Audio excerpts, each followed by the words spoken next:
Down these steps to the echoing execution cellars below, they went by the thousands. Men and women, the elite and the obscure, escorted to their deaths by the secret police of Stalin's Soviet Union. Above these cellars there stands in central Moscow an historic building, the Lubyanka, which houses the organization that efficiently and relentlessly advances the cause of the Communist Party. Its original name was the Cheka. The Cheka's first chief was Felix Dzerzhinsky, a friend and colleague of Lenin's. In Dzerzhinsky's hands, the Cheka becomes the gravedigger of all who oppose the party's will.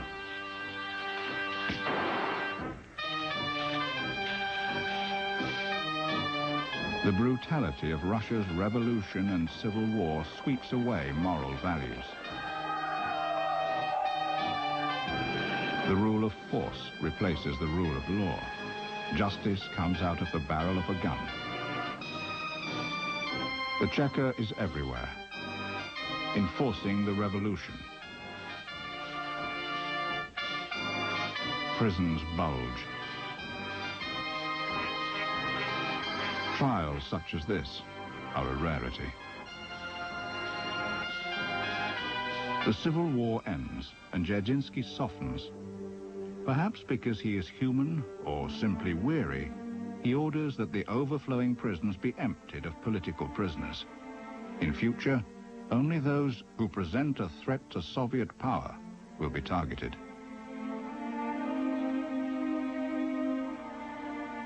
Then, as if to make further amends, Dzerzhinsky becomes head of the War Orphans Commission. The civil war has left hundreds of thousands of children orphaned and homeless. Dzerzhinsky organizes a massive Save the Children effort. Having slain the parents, this paradoxical man will now comfort their children. They are fed and clothed, relocated, rehoused, even barbered. The young, ambitious Stalin sees the Cheka as his key to power. Control it he must. He cultivates Dzerzhinsky. And the head of the Cheka agrees to back him.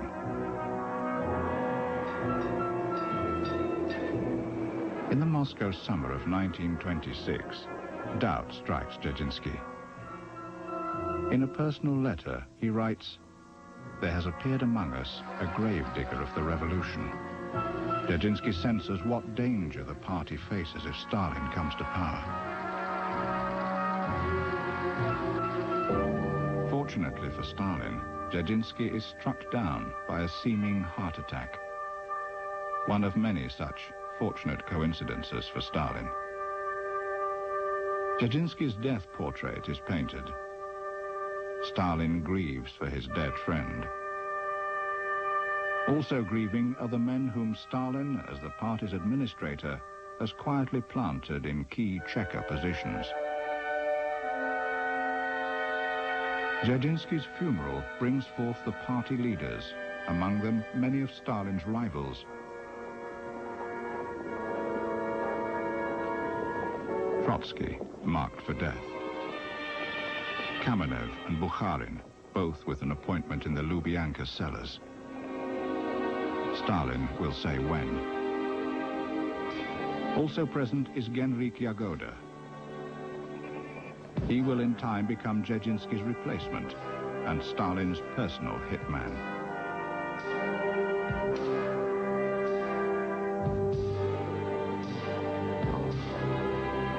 As Stalin's influence grows, he will elbow out Dzerzhinsky's men and install Yagoda.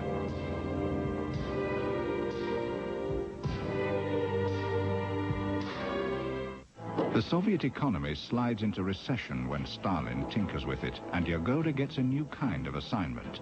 Whitewash Stalin, find scapegoats, and crucify them. In the process, rid Stalin of some dissenters. The victims, all intellectuals, are brought to trial. Stalin loathes intellectuals. The case against them, as the judges well know, is fictitious. Their crime, sabotage. High treason. One of the accused takes the stand. He knows what the verdict will be. The confessions they read have been bludgeoned and gouged from them by Jagoda's interrogators. They confess appalling crimes to a rapt audience in lurid detail. The sentence is death. The trial, a flawless success, is a rehearsal orchestrated by Jagoda for the great show trials to come. Jagoda is lionized by the press. His organization gets a new name, the NKVD. By the 30s, Stalin foresees a power crisis. There are mutterings among the old guard. He must act. Against the imposing backdrop of the new Baltic Canal, Stalin launches his plot, a sting of such monstrous proportions as to dwarf its stage. Here, he assembles the principal players, himself, Jagoda, and Sergei Kirov, a key Politburo member. Kirov is Stalin's good friend and likeliest successor, but within weeks, Kirov is a corpse. Stalin mourns. This man, Nikolaev, has shot Kirov dead at his office door. Kirov's bodyguards were conspicuously absent. Stalin, the picture of grief, vows to avenge Kirov's murder. And with this, the great terror descends on the nation. Vast, non-existent plots against the state are fabricated by the NKVD. Thousands, then hundreds of thousands are implicated, with their families and friends. Now Stalin reveals the ultimate purpose of the sting. He sets up his political rivals. Two of Lenin's associates are framed as ringleaders of the Kirov murder plot, Kamenev and Zinoviev. Tortured, they confess in desperation and are dragged to the cellars. Zinoviev grovels before his executioner.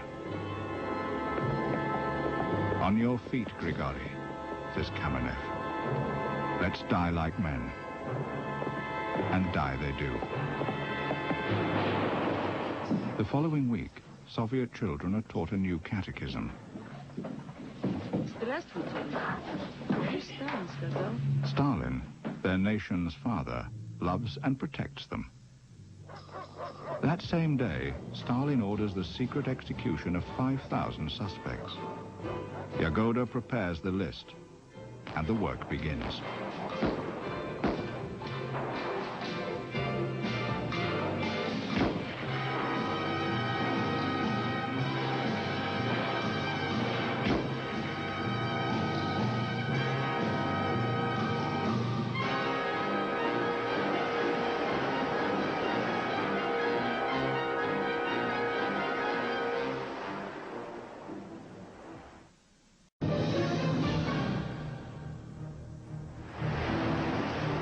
Stalin removes himself from the scene of death.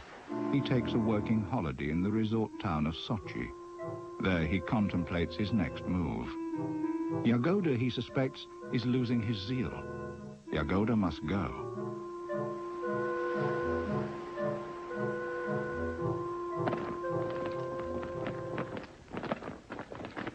Returning to Moscow, Stalin is greeted by a welcoming committee.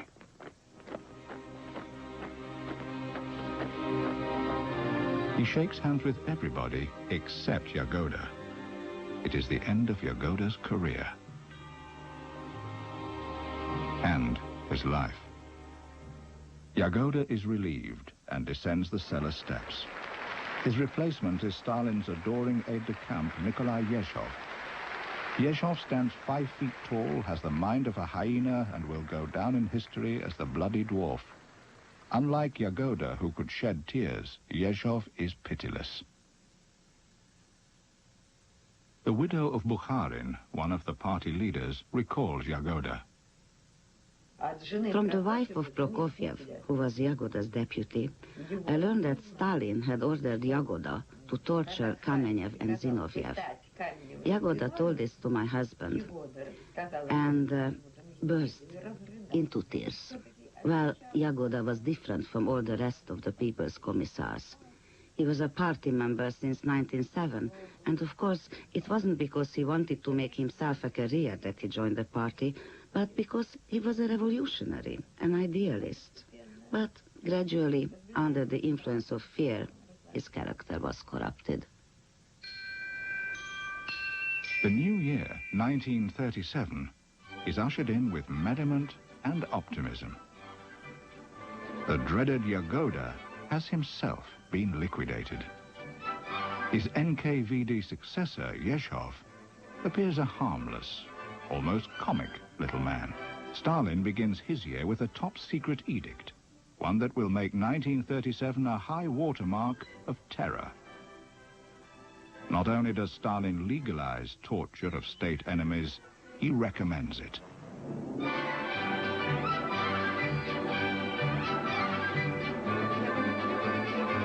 The NKVD gets the news. Now, to work. Leonid Reichman, former NKVD officer. When our revolutionary brothers were abroad, we knew they were subjected to torture and humiliation. But we took a liberal attitude towards the enemies of Soviet power. We interrogated them with kid gloves. When it was proposed that we resort to methods of physical persuasion against these enemies, we were all dumbfounded. Together with others, I came out and said, "This is something I fail to understand. Perhaps from a political point of view, this is right.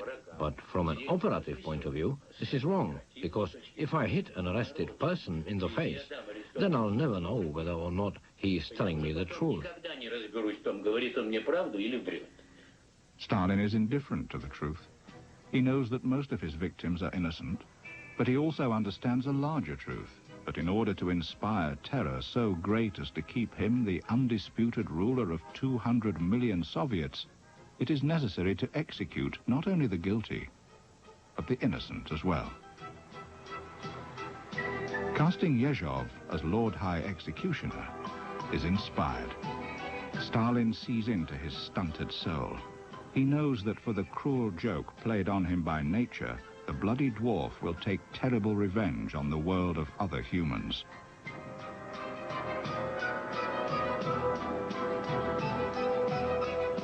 Yezhov turns first on the NKVD. He empties the Lubyanka of the old guard.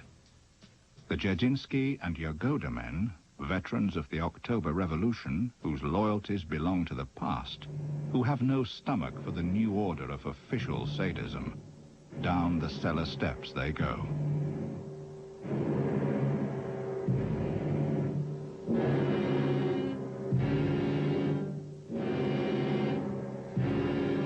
Yezhov replaces them with young party workers, zealots brought up in the certain knowledge that Stalin is infallible.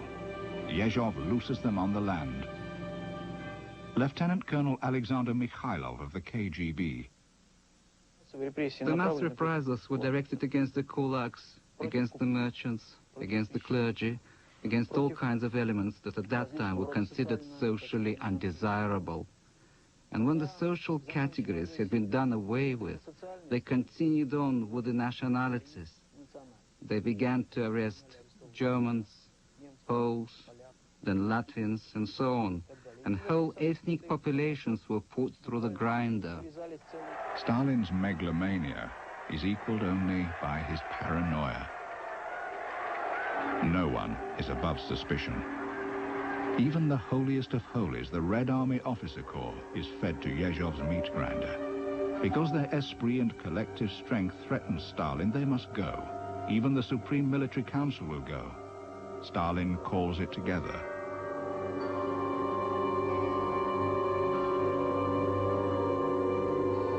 A survivor of that meeting is Ivan Polishchuk.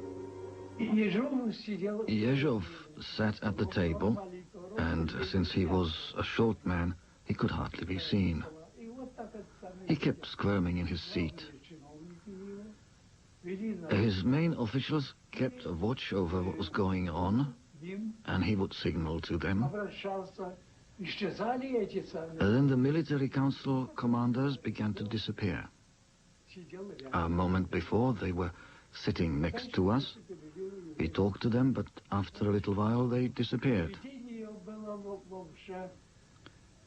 Yezhov acted triumphant, as if he had exposed and rid the Red Army of treason.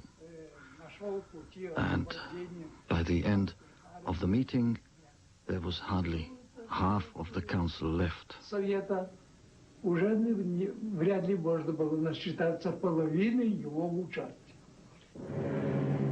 The issue is not treason. Stalin is simply taking precautions. His grand strategy is impartial. Liquidate anyone, at any level, on any pretext, who is capable of resistance.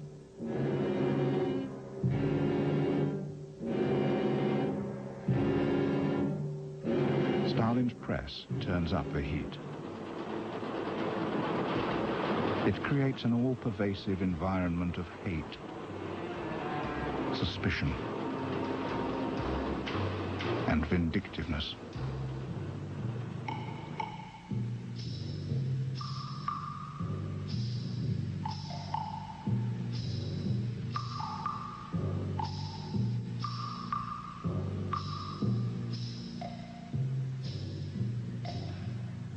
It is the task of every Soviet patriot to put an end to political complacency and to turn each factory into an impregnable fortress that not a single enemy can penetrate.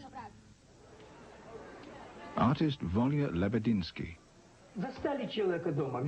If a man was at home, they would take him away. If he wasn't, they were NKVD men so brazen they would simply arrest his neighbor instead.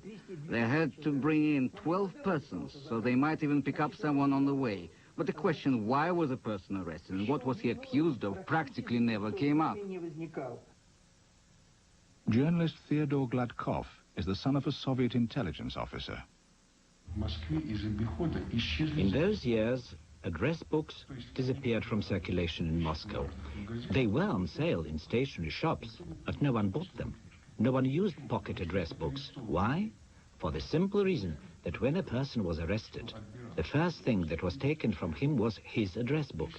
And all the people whose names were entered in that book were also arrested. The NKVD pounces anywhere and everywhere. At the dinner table.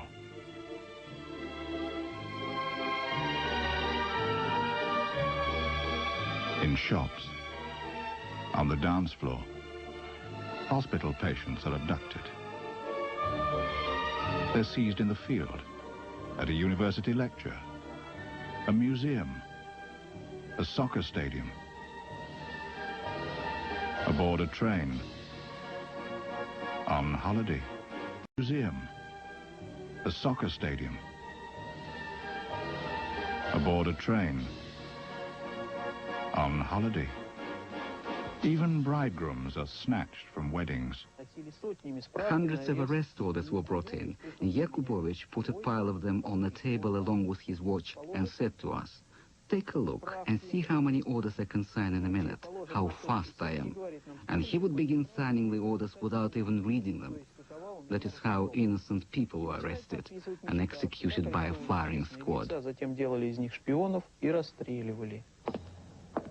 The NKVD are torture masters. They find, for example, that the simple concepts work best, such as locking a barefooted man in a cell with a hot floor, or just kicking him.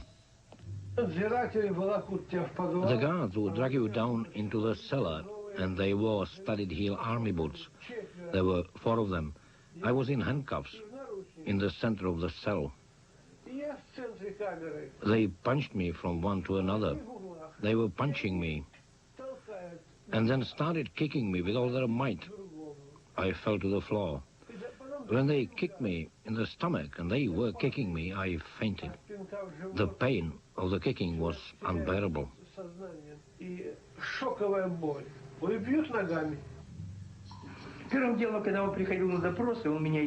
He beat me till I was half alive. He threw me into the corner of the cell where I was being interrogated, and then he would fall asleep on the table. He knew perfectly well there was nothing I could tell him. When he woke up, he would beat me again and take me back to my cell.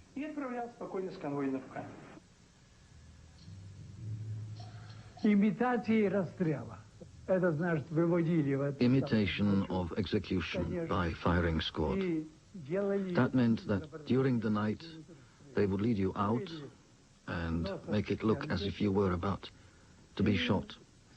They would face you against the wall and leave you standing there until God knows when. 2 or 3 times I fainted, and then my legs began to swell, after which they began to bleed.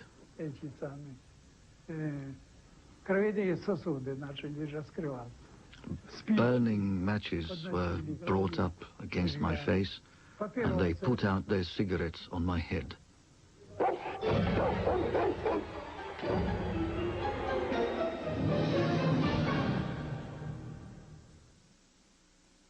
This portion of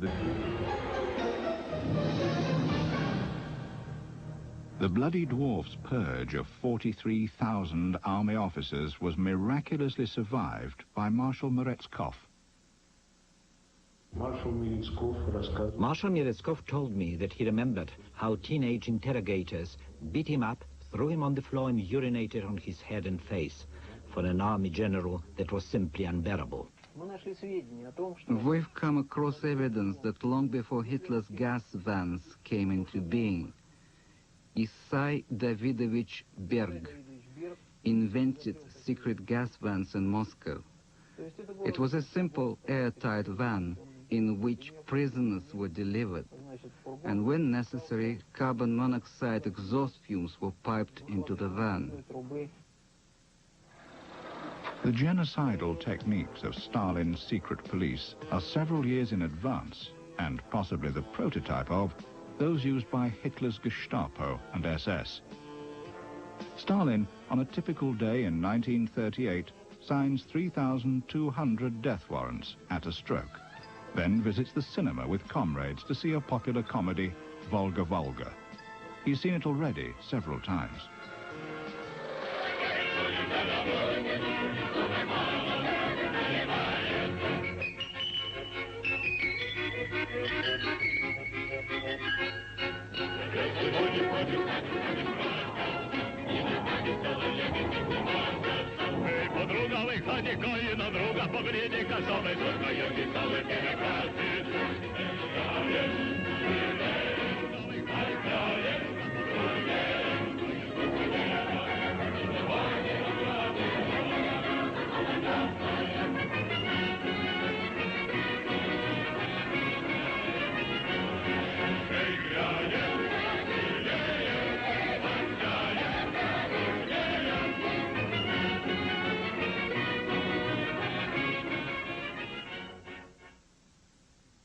In the mid-30s, Stalin shocks and fascinates the world.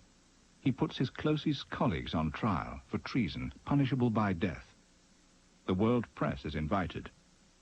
The accused confess all, and the press laps it up, together with the audience.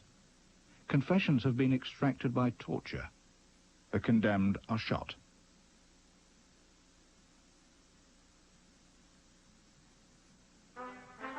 Pomp and ceremony mark the 20th anniversary of Stalin's secret police.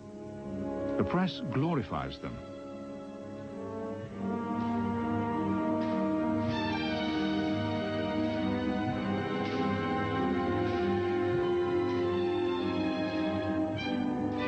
Moscow's Bolshoi Theatre is readied for the gala.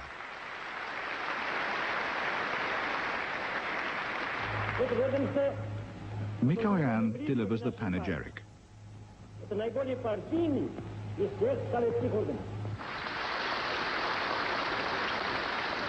Today, the army of the NKVD, and first of all, Comrade Yezhov, is the favorite of the Soviet people. Yezhov looks modestly down. Soon he will be shot for treason. Yezhov's deputy praises him.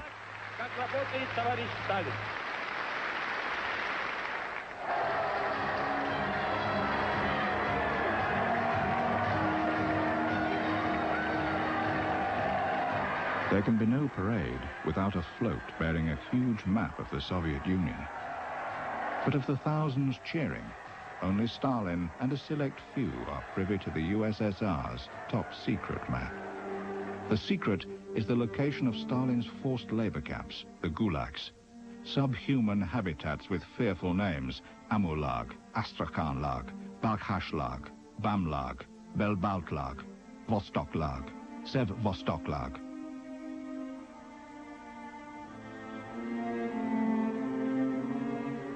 Prisoners arrive at the gulags from all over the USSR, by train, on foot, and by water. Political prisoners and criminals alike. Criminals are the gulag elite. Survival often depends on chance. Kamil Artuzov recalls.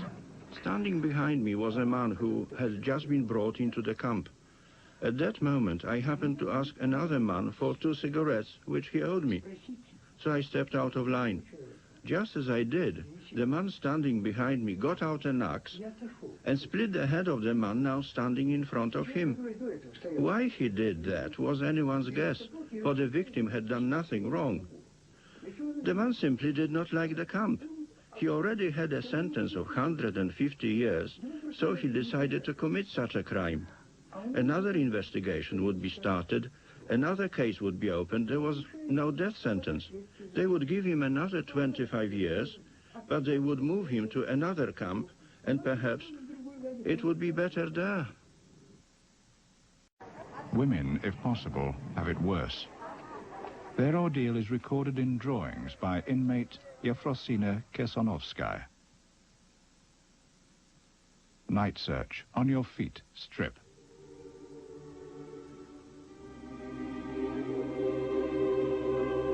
Kitchen garbage, fish scales and acorns are wolfed down. The living trundle out the dead for roll call. Starved corpses weigh little. You can carry 2. I buried up to 100 a day. When the guards let you meet a man in the toilet, women get pregnant. Incredibly, babies are born. Stalin is a friend to all children. They call him their nation's father. As a small child, I was taken from my parents and placed in one of these camps. There are only a few dim things that remain in my memory: carting sand, playing with the other children, and the fierce dogs. But clearest in my memory is the horse. It was an old horse, half starved to death, but to us children it was beautiful. Every evening at sunset it would pass by the children's barracks, and that horse was our only joy in life. The work and the exercises they gave us kept us occupied most of the day. But in the evening we ran after that horse.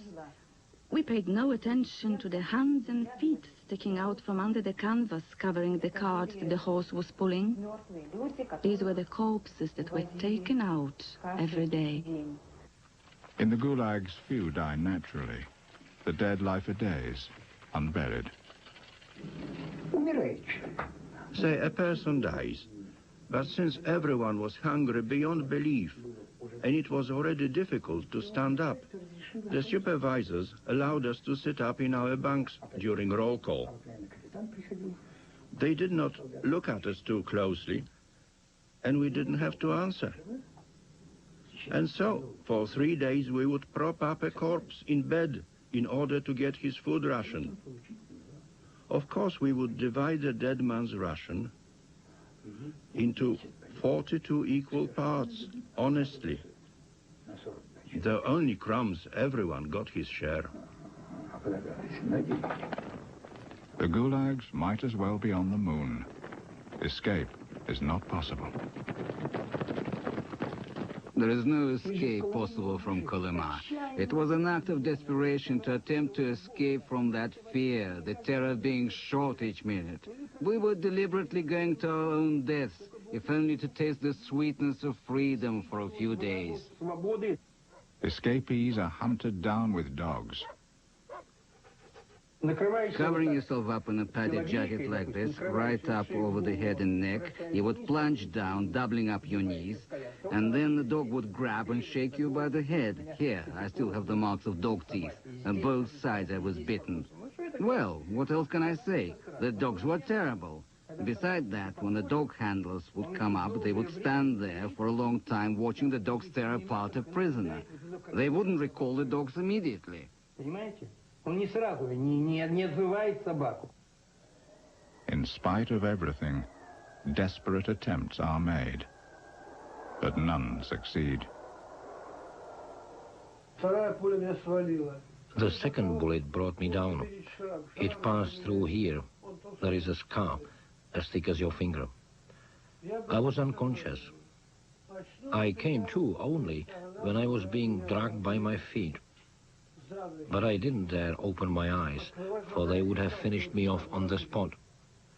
I waited until they dragged me into the camp, and when I opened my eyes, I saw that there were morning stars in the sky. The sun was rising. We were dragged out into an open space, and they started kicking us. The dead bodies lay around for a long time, about 2 weeks, near the guardhouse, so that everyone would see and understand that it was impossible to escape from Kolyma.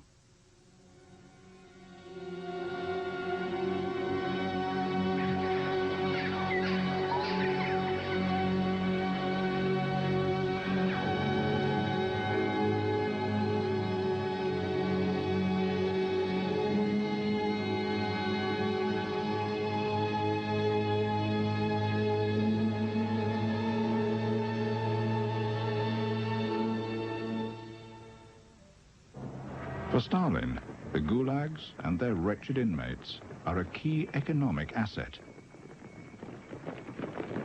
A relatively small investment in terror nets him the greatest slave army since the pharaohs. Their starvation diet costs a pittance, and the supply of replacements seems inexhaustible. On the bones of this scarecrow army, Stalin builds his most prestigious projects. The first was the Belomor-Baltic Canal, then the Moskva-Volga and Volga-Don canals, the Siberian railways, the Magnitogorsk iron and steel giant, cities in the Far East, the gold of Kolyma, the timber of the north, the great Russian river dams, most of the facilities of the atomic and defense industries, and the showcase facade of Moscow, the high-rise skyline of the capital. For his leadership, Stalin is saluted by a grateful nation.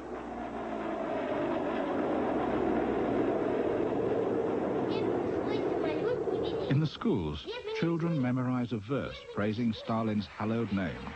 Wherever we build our cities, his sacred name is with us. For the NKVD's work, medals are awarded. Here, Kalinin decorates a group of officers. Soon after, many will descend into the cellars. Because of what they know, their mouths will be silenced, but not with a kiss.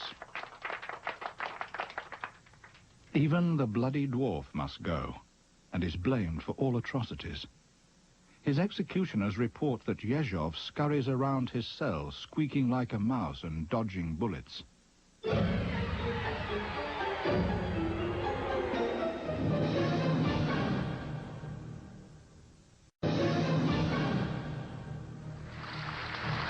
Yezhov's liquidation is applauded as a possible end to the terror. His replacement by Lavrenti Beria is greeted with hope. Unlike his predecessors, Beria is a dynamic personality, able to influence even Stalin.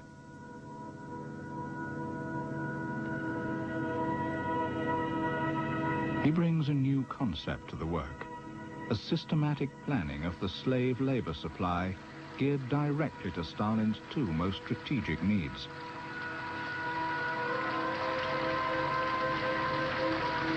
Filling the huge new labor quotas and the mass incarceration of peoples, both foreign and domestic, who impede Stalin's progress. Of Beria's many crimes on Stalin's behalf, one is to remove the likeliest source of future Polish resistance, the Polish officer corps.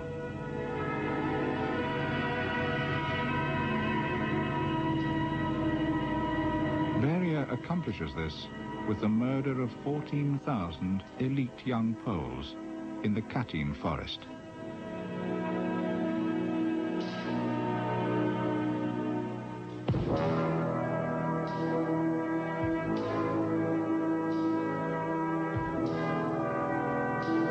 Stalin blames this massacre on the Nazis.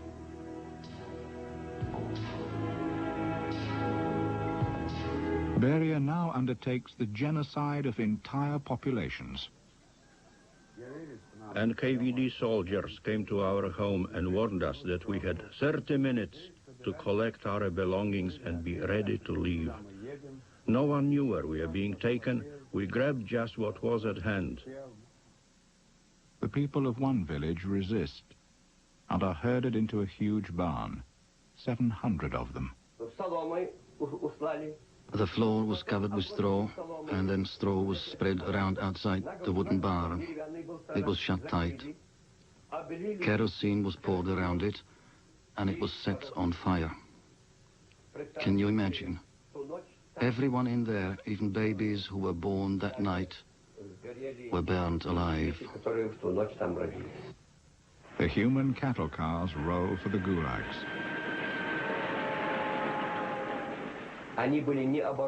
The box cars were not equipped for carrying people or for their physical needs. So, for example, we just made a hole in the floor of the boxcar and responded to the call of nature. But some of the women were too shy. They couldn't do it, and many of them died in agony from a ruptured bladder. As we were being taken by rail to Siberia, we buried our dead in the snow. Of our family, only I managed to survive. They did not all die in transit, but when we reached our final destination, that's where they died. We couldn't even read the last prayer in Arabic for our father or mother. Whoever lagged behind a bit was shot.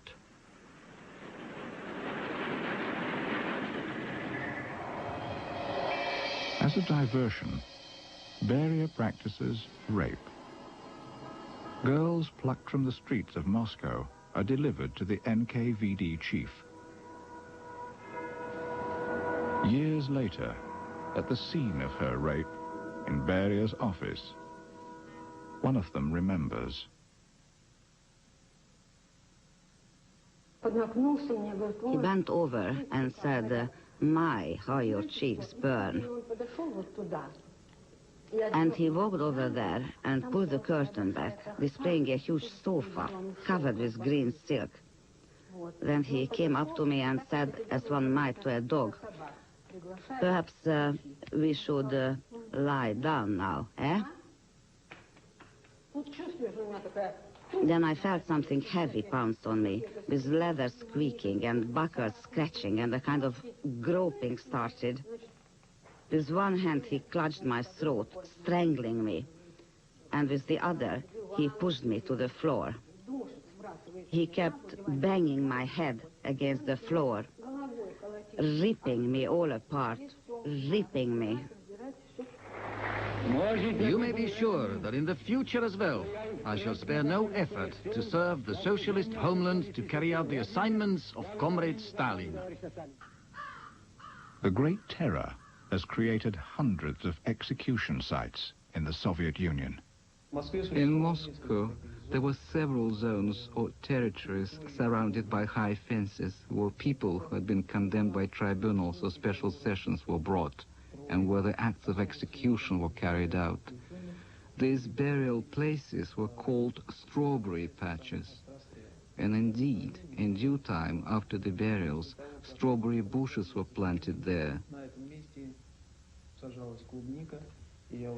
I can imagine the blood-red berries who were picked in these patches.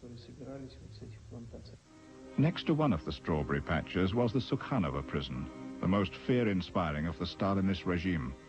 It was Beria's personal preserve. In it were torture chambers with instruments designed to inflict maximum pain. Some were used to slowly break the bones and crush the joints of victims. Here as well, the use of electric shock was pioneered. Only high-ranking prisoners were brought to this prison. On arrival, they would be stripped naked and summoned to Beria's office for an official welcome to the Sukhanova. The mind of Beria, like that of Stalin's, is incomprehensible. One can only imagine that he sees in his death-dealing work a kind of ghastly beauty.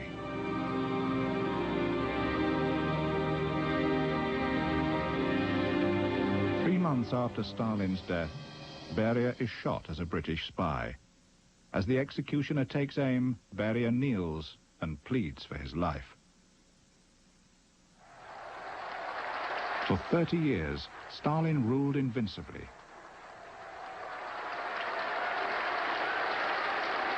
Stalin's bludgeon was his secret police. On his orders, they kept a nation of 200 million paralyzed with fear for a generation.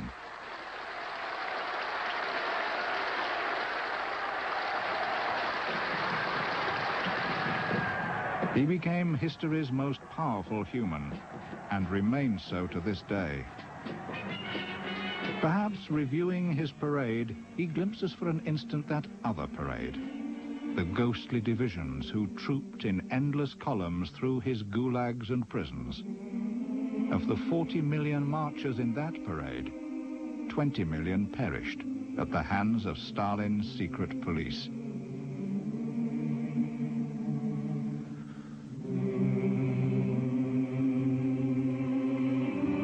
With their bodies, his people spell out their respect, in the skies as well. Long live Stalin.